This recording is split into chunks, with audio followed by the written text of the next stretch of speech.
మాతో పాటుగానే ఉన్నారు వాళ్ళు. మా కుటుంబ వ్యక్తులుగానే మెలిగేవాళ్ళు అనమాట. మాతో పాటునే ఉండి 30 సంవత్సరాలుగా చిట్ ఫండ్ చుట్టూ నడుపుతూ మళ్ళీ గోల్డ్ షాపు, మళ్ళీ సూపర్ మార్కెట్ ఇవన్నీ పెట్టుకున్నారనమాట. మా వాళ్ళందరికీ 10 సంవత్సరాల క్రితం హైవేకి పొలాలు పోవడంతో గవర్నమెంట్ దగ్గర నుంచి కొద్దిగా డబ్బులు వచ్చినాయి సార్. ఆ డబ్బుల్ని వీళ్ళు ఎక్కువ రూపాయి, 1.5 2 అట్లా వడ్డీ ఇస్తామని వాళ్ళు ఆశ పెడితే వీళ్ళ దగ్గర ఉన్నాయని తెలుసుకొని వీళ్ళందరూ పోయి సరే మనకు వడ్డీ వస్తుంది కదా తెచ్చుకుందాము, వడ్డీతో పాటుగా వడ్డీ అక్కడ ఇచ్చేలేదమ్మా, చిట్లు వేసుకోవాలి దానికి, అట్లే ఆ వడ్డీ డబ్బులకి చిట్లు వేస్తామని చెప్పి అసలు అట్లే పెట్టుకొని వాని వడ్డీ అది మళ్ళీ చిట్లు ఇవి మొత్తం కలిపి ఇప్పుడు అక్కడ మాకు పిటిషన్ దాఖలా చేసినంత వరకు కూడాను 13,14,00,000 మెన్షన్ చేసి ఫరారు అయిపోయినాడు సార్. యాక్చువల్గా డబ్బులు ఇచ్చిండే వాళ్ళలో కొంతమందినే మెన్షన్ చేసినాడు అనమాట. చిట్టుది ఏమాత్రం మెన్షన్ చేసిండే చిట్టు డబ్బులు ఇది ఓన్లీ అసలు కూడా 10% మాత్రమే మెన్షన్ చేసినాడు, రిమైనింగ్ ఏవి మెన్షన్ చేసిండేది. మళ్ళీ ఈ చిట్టు డబ్బులు ఇవన్నీ కలుపుకుంటా కూడా 50 కోట్ల పైచీలకు మాటే వస్తుంది. అది 18వ తేదీ కోర్టులో పిటిషన్ దాఖలా చేసినారు. ఐపీ నెంబర్ వచ్చిందని మాకు బయట ఒక నోటీసులు, పేపర్ క్లిప్పింగ్ ఇవన్నీ వచ్చినాయి సార్. మీకు ట్రాన్స్ఫర్ లేదు సార్, చిన్న బుక్ సార్, బుక్కలు రాసినారు సార్. ఇలాంటి బుక్కులు రాసినారు సార్ ప్రతి ఒక్కరికి. చిట్టులకి అదే అసలు వడ్డీకి అన్నింటికి ఇదే అనమాట. ఇంకొంతమంది ఏమరా అంటే గోల్డ్ పెట్టుకున్నారు, గోల్డ్ స్లిప్ అవన్నీ ఇచ్చినారు, ఆమె డబ్బు కూడా కట్టేసి వెళ్ళిపోయింది. ఆమెకి బంగారు ఇవ్వలేదు, డబ్బు కూడా ఇవ్వలేదు సార్. ఇదిగోండి సార్ ఆమె స్లిప్పులు. ఆమె గోల్డ్ పెట్టి కుదో పెట్టుకొని డబ్బులు కూడా కట్టుకునేసినాడు, గోల్డ్ ఇవ్వలేదు, అసలు డబ్బులు మాట ఏమీ లేదనమాట. ఏమీ లేదు.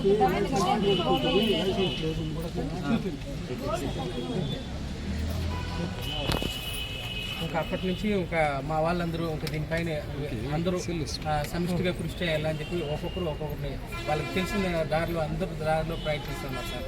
దీంట్లో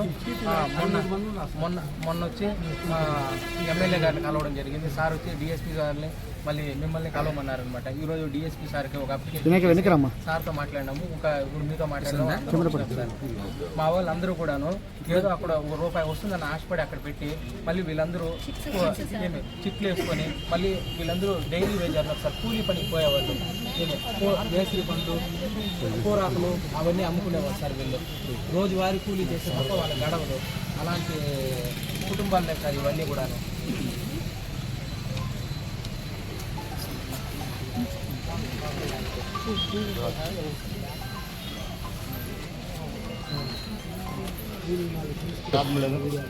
సార్ నమస్తే సార్.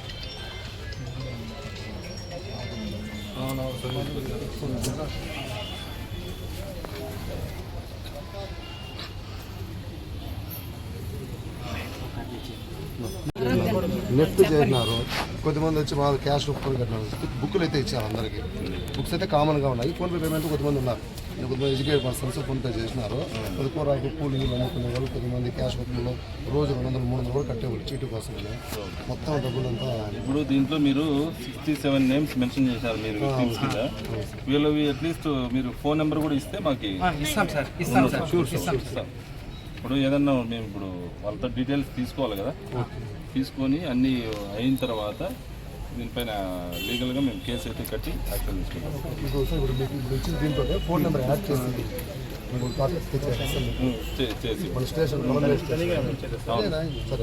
దాంట్లోనే పేరు పక్కన బ్రాకెట్ పెట్టి దాంట్లో ఫోన్ నెంబర్ వేసి ఇవ్వండి. ఇప్పుడు అయ్యేదా రాసి ఒక చిన్న ఇన్ఫర్మేషన్ సార్. ఇందులో మేము ఇక్కడ మెన్షన్ చేసిన 67 మెంబర్స్ని వాళ్ళ తాలూకా ఇప్పుడు చిట్టు జిరాక్స్లు అవన్నీ ఎవిడెన్స్ లాగా కలెక్ట్ చేసినాం. వాటి జిరాక్స్లు కూడా మీకు ఇవ్వాలి, పిలుస్తాం. అన్ని ఇప్పుడు అన్ని చూసిన తర్వాత ఒక్కొక్కటి రాసుకొని మేము అలాగే సార్ అర్థమైనా మళ్ళీ అన్ని డీటెయిల్స్ వచ్చిన తర్వాత కేసు కట్టి మీ దగ్గర నుంచి హ్యాండ్ ఓవర్ చేసుకుంటాం. సరే సార్ అర్థమైనా మేము ఒరిజినల్ తీసుకున్నామంటే మీ దగ్గర డూప్లికేట్ పెట్టుకోండి. అర్థమైనా ఆ విధంగా మేము చేసిస్తాం. ఫోన్ నెంబర్ రాసి మీకు ఇస్తాను సార్. అంతా బాధితులే కూలీనాలు చేస్తాం. Okay sir. ఫోన్ నెంబర్ తీసుకొని 3 గంటలకు ఇచ్చేద్దాం.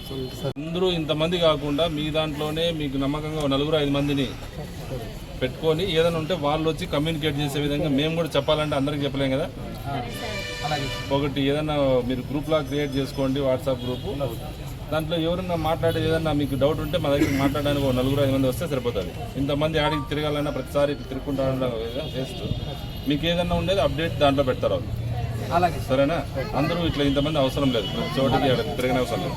అలాగే సరే, thank you sir, thank you. మేము ఎంత బాధపడతాను రెయ్యి పగులు అందరూ చెప్పేసారు వాడు దొంగ దొంగ అని, వాడు మంచివాడని బాధపడుతుంది సార్. మేము ఎవరు లేదు సార్, మాట చెప్పినాడు సార్. వాడు చాలా బాధలు చేసేసిపోయినాడు. మేము అన్నము నీళ్ళే ముట్టలేదు సార్. చాలా బాధపడతాను సార్. మీ కాళ్ళు పట్టుకుంటాను సార్. వాడికి 1వ తేదీ 5వ తేదీ సార్ చెప్పినాడు సార్. వాడు ఎంతో బాధ చేసినాడు. మేమెంతో బాధపడతాను సార్. మాకు అదే గతి, ఎవరు లేదు సార్. మాకు అదుటికి తప్పించి 3 నెలలుంటి కరెంటు బిల్లు కట్టే ఇలా కూరలు అన్నందరిలో ఏమీ లేదు సార్. దాన్ని తెచ్చుకొని తిరుగుంటా ఉంటుంది. చెట్టు మేము ఏమీ చేయం సార్. మాకు ఎంతో వయసు అయిపోయి చచ్చిపోతానమ్మా. ఇది ఒక వీడుతుండేసుకొని చాలా ఉరిపోసుకుందాం అనుకుంటాను సార్. నేను మాత్రము ఇంకా 2 నెలలు చూసి దేవతని చందమానికి ఉరిపోసుకుంటాను సార్. నాకు గుండె కొట్టుకుంటాను సార్. నా దుడ్డు కాదు సార్. నాకు 2 ఆడబిడ్డలు ఆడుతాడన్నారు సార్. నాకు ఫోన్ చేసి అమ్మ వచ్చినట్టు ఎట్లా సార్ వస్తుంది?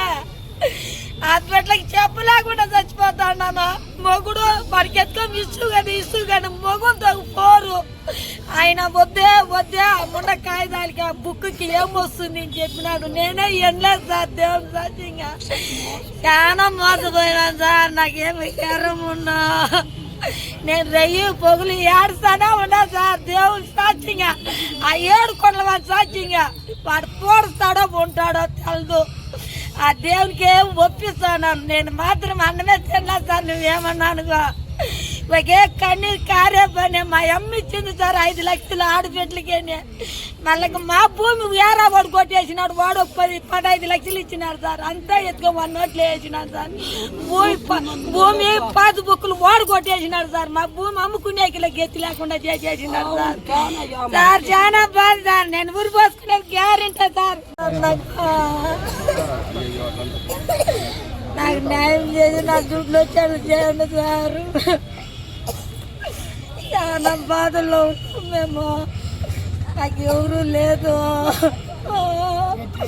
నాకు ఇస్తామని చెప్పి ఒక 3 నెలలింటి వడ్డీ మొదలు వడ్డీకే వద్దు మాకు మొదలు ఇవ్వండి అని అడుక్కుంటా ఉంటే 3 నెలలింటి తిప్పించి నన్ను కాడాడిచ్చి ఎప్పుడో రేగ పూడ్చినాడు సార్. ఎవరో మామ చచ్చిపోయినాడు పోయినాడు అనేది మేము ఉంటే మేము మళ్ళీ కడాకి రానే లేదు. మేము ఎట్లా బతికేది? చాలా బాధపడతాను సార్. అన్నము నీళ్ళు లేకుండా 2 కుమిలి చచ్చిపోతాడు వాళ్ళ మగుడు. నాకు ఎదురు ఏం కాగితాలు చదువుకోలేదు.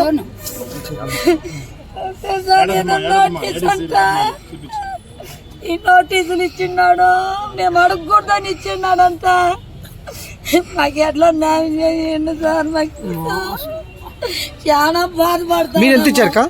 మేము 20 అది పాపలు కొల్ల డబ్బులు ఆడపెట్టు సొత్తులు సార్.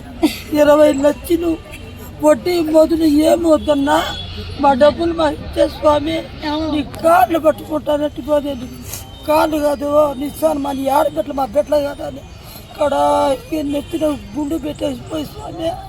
20 లక్షలు మా భూమి అమ్మిచ్చిండే డబ్బులు. అది మా మొగుడు యాటి వేపులు అటువంటి ఆ మొగుడు గమ్మలతో ఎత్తుకొని బేగి కింద పెట్టి భూమి అమ్మిన డబ్బులు 20 లక్షలు పెట్టి పోని వడ్డీ మొదలు అంతా మేము వద్దట్టింది కదా. మా వడ్డీ మొదలు చీటి కూడా 10 లక్షలు అది కూడా వద్దట్టింది. 23 లక్షలు వద్దట్టింది కదా. 20 లక్షలు మా డబ్బులు ఇచ్చేస్తారు. 20 లక్షలు మా ఆడబిడ్డలు బతుకుతారు. వాళ్ళ అల్లుళ్ళు మా అల్లుళ్ళు తరిమి మా ఇంటికి పంపిస్తున్నారు. మా అల్లుళ్ళు మేము ఇచ్చి ఏం సోగమంటే మా ఇచ్చేస్తాం. మీ ఆడబిడ్డల సొత్తు నాకు వద్దు. ఆడబిడ్డలు దాన్ని ఇక్కడ ఏ పోతే మేము ఎవరు కాళ్ళు పట్టుకుందాము, ఎవరు పోయి మేము అడుక్కుందాం. న్యాయంగా మేము వడ్డీ అంత వద్దంటాం కదా, చీటీ డబ్బులు వద్దంటే 10 లక్షలు వడ్డీ వద్దంటే అన్నీ వద్దనేసి మా ఆడగట్ల సొత్తులు 20 లక్షలు ఇస్తారు సార్. మా అల్లుళ్ళు తరమతా ఉన్నారు అన్నింట్లో. మా ఇండ్లకి మా ఆడగట్ల సొత్తు అంటే అడుక్కుంటే కాళ్ళు పట్టుకుంటానంటే, నువ్వు ఏడద్దమ్మా నీ సొత్తు నీకు ఇచ్చేస్తాను, ఆడబెట్టలు కదా నా బిడ్డ కదా ఆడబెట్టని. సరే 30 ఏళ్ళ పరిచయం కదా, నా సార్ ఇచ్చేస్తాను 20 లక్షలు వస్తే కడాకి బేగాలు వేసుకొని నాన్న పెట్టేసి పోయినారు. ఇంకా మేము ఎవరికి చెప్పుకుందాం చెప్పు? మేము కొత్తిమీర పుదీనని అంత డబ్బులు అమ్ముతామా?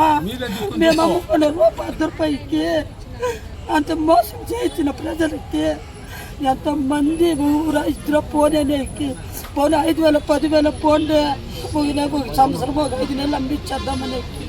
మేము భూమి దుడ్డు కదా చూడ మా ఊరు మా పోనీ కష్టపడతాడా? మేము భూమి అమ్మి మా బిడ్డ తెచ్చుకుంటుంది, నువ్వు తీసుకొని మా అమ్మని ముంచుతుంది. ఎట్టి జరిగింది సార్ మాది గెచ్చి. ఏం చేసే స్వామి, ఏదో ధర్మము మేము అదే అనుకునేది వచ్చిండేది. నా పేరు అమ్రిన్. నేను రావన్న వాళ్ళ ఇంటి ఎదురుగానే ఉంటాము. మా నాన్న చనిపోయి దగ్గర 17 సంవత్సరాలు అవుతుంది.